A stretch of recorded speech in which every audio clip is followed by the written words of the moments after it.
Practice set 1, problem number 11. If an altitude is drawn in an isosceles triangle RST from vertex R to point O on side TS, determine the length of OS and the measure of angle ORS. In a triangle, an altitude is a straight line drawn from a vertex to the opposite side of that angle.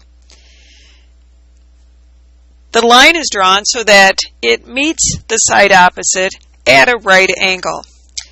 If we draw an altitude in an isosceles triangle as it's stated here, a couple things happen.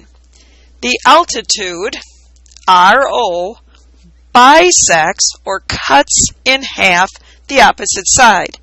In this problem, they're giving us that the opposite side, TS, has a length of 15. If the altitude is cutting it in half, and one of the questions is asking us to find the length of OS, half of 15, in other words 15 divided by 2, gives us a value of 7.5.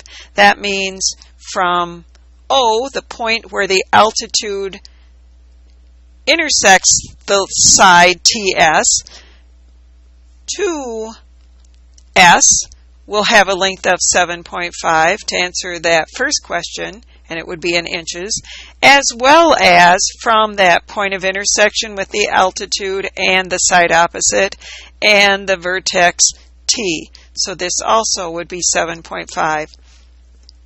So to answer the first question, what is the length of OS? We will say 7.5 inches. The second question is, what's the measure of angle ORS?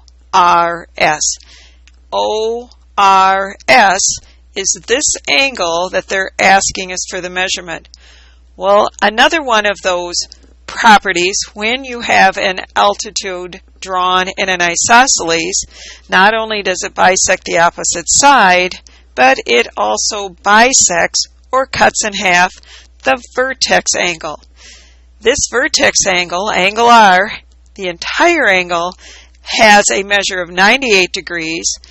By drawing this altitude, it's cutting that into two equal measurements, and to determine that, we will take 98 degrees and divide it by 2, which gives us a value of 49 degrees. That means the angle we're looking for, angle ORS, has a measurement of 49 degrees, as does this other half, angle ORT, would also have a measure of 49 degrees. The two would add up to equal the original given angle in this isosceles triangle. So to answer the second part of this problem, angle ORS has a measure of 49 degrees.